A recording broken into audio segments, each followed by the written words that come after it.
আসসালামু আলাইকুম। আজকের ভিডিওতে আপনাদের দেখাবো শোল মাছ চাষের জন্য কিভাবে একটি উপযুক্ত পুকুর নির্বাচন করতে হয়। অনেকেই পুকুর নির্বাচন করেন বা মাছ ছেড়ে দেন, কিন্তু শুরুতেই সঠিক পুকুর নির্বাচন না করার কারণে পরবর্তীতে নানা সমস্যার সম্মুখীন হতে হয়। তাই সফল শোল মাছ চাষের প্রথম এবং সবচেয়ে গুরুত্বপূর্ণ ধাপ হলো সঠিক পুকুর নির্বাচন করা। প্রথমে লক্ষ্য করতে হবে পুকুরটি যেন নিচু এলাকা না হয়। এরপর দেখতে হবে পুকুরের চারপাশের বাঁধ। বাঁধ অবশ্যই উঁচু এবং মজবুত হতে হবে, যাতে বর্ষাকালে পানি উপচে না পড়ে এবং মাছ বেরিয়ে যেতে না পারে। কারণ বর্ষার সময় যদি পুকুরের পানি বাঁধের সমান বা তার উপরে উঠে যায়, তাহলে শোল মাছ বেরিয়ে যাওয়ার ঝুঁকি অনেক বেড়ে যায়। এমন পরিস্থিতিতে নেট জাল ব্যবহার করেও সব মাছ আটকে রাখা খুবই কঠিন। তাই শুরু থেকে উঁচু ও শক্ত বাঁধ তৈরি করা অত্যন্ত গুরুত্বপূর্ণ। আরেকটি গুরুত্বপূর্ণ বিষয় হলো পুকুরের গভীরতা। শোল মাছ চাষের জন্য সাধারণত মাঝারি থেকে গভীর পুকুর সবচেয়ে উপযোগী। গ্রীষ্মকালে যেন পুকুরে কমপক্ষে 4 ফুট পানি থাকে, সেদিকে অবশ্যই খেয়াল রাখতে হবে।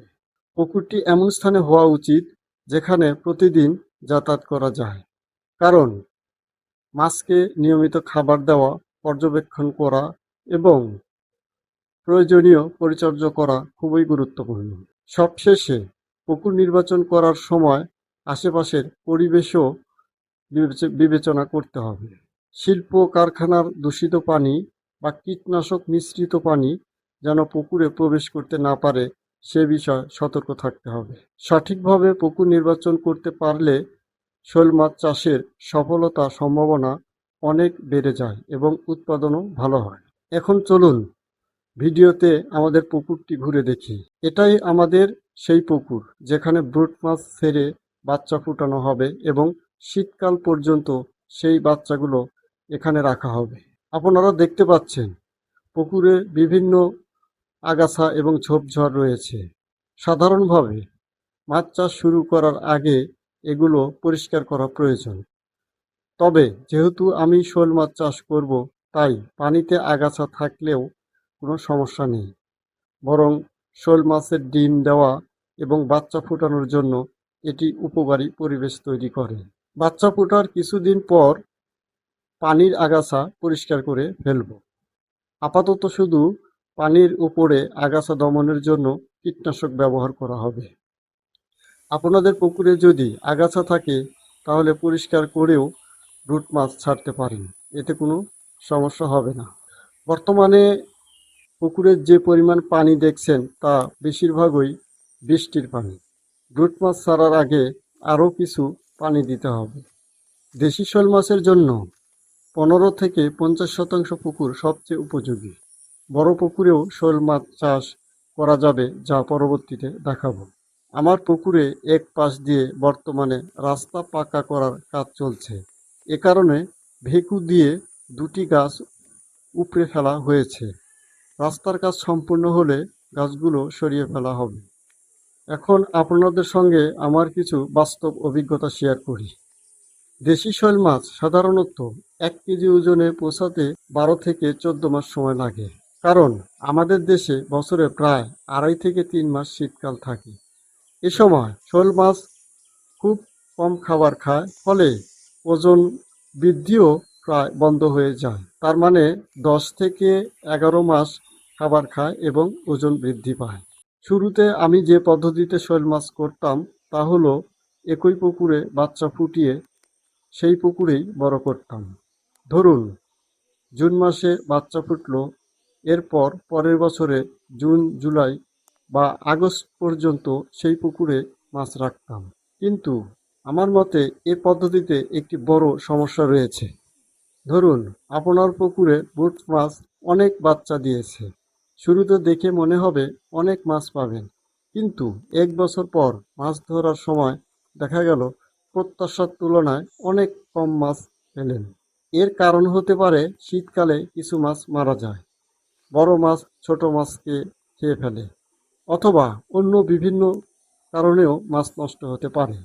তাহলে আমরা কিভাবে নিশ্চিত হব যে শেষ পর্যন্ত কতটি বড় মাছ পাবো? এই অভিজ্ঞতা আমার নিজের জীবনে টানা 2 বছর হয়েছে। আমার একটি 18 থেকে 20 শতাংশ পুকুরে ব্রুট মাছ দেওয়ার পর প্রচুর বাচ্চা ফুটেছিল।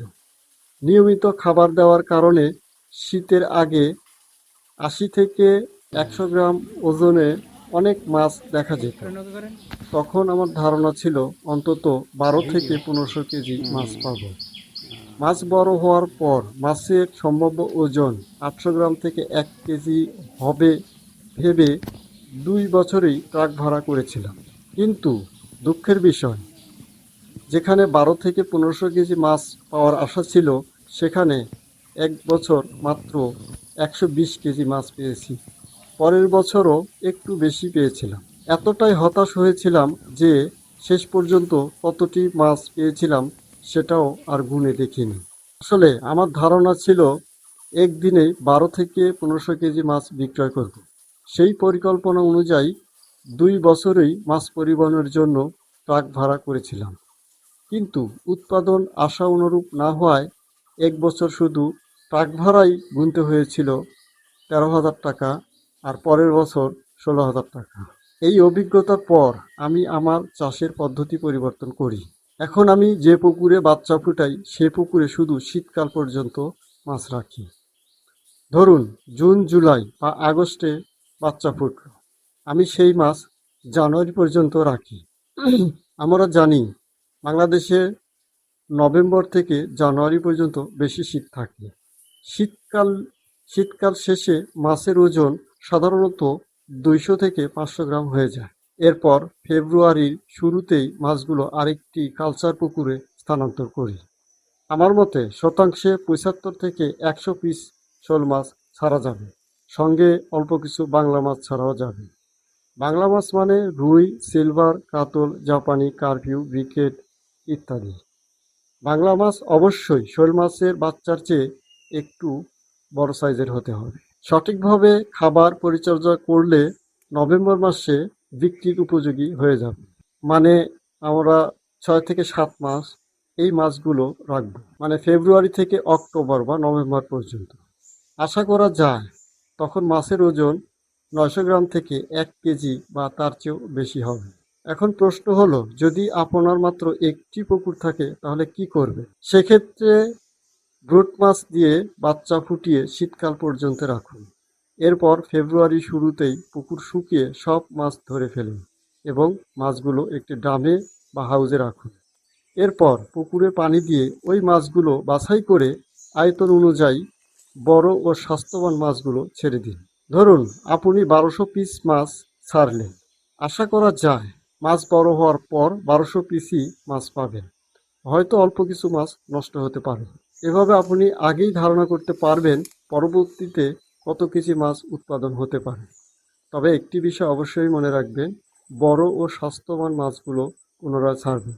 যদি মাছ বেশি থাকে তাহলে ছোট মাছগুলো বিক্রয় করে দিতে পারেন। তাহলে আজ আমরা জানলাম একটি নার্সারি ও একটি কালচার পুকুর ব্যবহার করে কিভাবে শোল মাছ চাষ করা যায়, এবং মাত্র একটি পুকুর থাকলেও পরিকল্পিতভাবে সফলভাবে কিভাবে শোল মাছ চাষ করা যায়। অত্যন্ত গুরুত্বপূর্ণ বিষয়, ব্রুট মাছ ছাড়ার আগে কয়েকটি বিষয় অবশ্যই নিশ্চিত করবে। পুকুরে যেন হাঁস না নামে। তবে শোল মাছের পোনার বয়স 10 থেকে 15 দিন হয়ে গেলে হাঁস নামলেও সাধারণত তেমন সমস্যা হয় না, কারণ শোল মাছ সাধারণত ভাসমান আগাছা বা জলজ উদ্ভিদের উপরে ডিম দেয়, যা আমি পরবর্তী ভিডিওতে বিস্তারিত দেখাবো। ডিম ফোটার আগ পর্যন্ত হাঁস ডিম খেয়ে ফেলতে পারে, তাই এই সময়টাতে বিশেষভাবে সতর্ক রাখতে হবে। পুকুরে সরপুঁটি বা থাই পুঁটি মাছ যেন না থাকে, কারণ এসব মাছ শোল মাছের ডিম ও পোনা খেয়ে ফেলে। তেলাপিয়া মাছ শোল মাছের ডিম ও পোনা খেয়ে বড় ধরনের ক্ষতি করতে পারে। অর্থাৎ হাঁস, সরপুঁটি বা থাই পুঁটি কিংবা তেলাপিয়া থাকলে ব্রুট মাছ যতই বাচ্চা দিক না কেন, পোনার একটি বড় অংশ বা পুরো বাচ্চাই নষ্ট হয়ে যেতে পারে। তাই ব্রুট মাছ ছাড়ার আগে অবশ্যই এই বিষয়গুলো নিশ্চিত করবে। আজকের ভিডিও এখানে শেষ করছি। পরবর্তী পর্বে আমরা বাজার থেকে 2টি ব্রুট দেশি শোল মাছ ক্রয় করব এবং নতুন পুকুরে ছাড়ব। ব্রুট মাছ কেনার সময় কি কি বিষয় খেয়াল রাখতে হয়, কি ধরনের ভুল করা যাবে না এবং আমার নিজের কি কি সমস্যা হয়েছিল সেগুলো বিস্তারিত জানাবো। সবাই ভালো থাকবেন। আল্লাহ হাফেজ।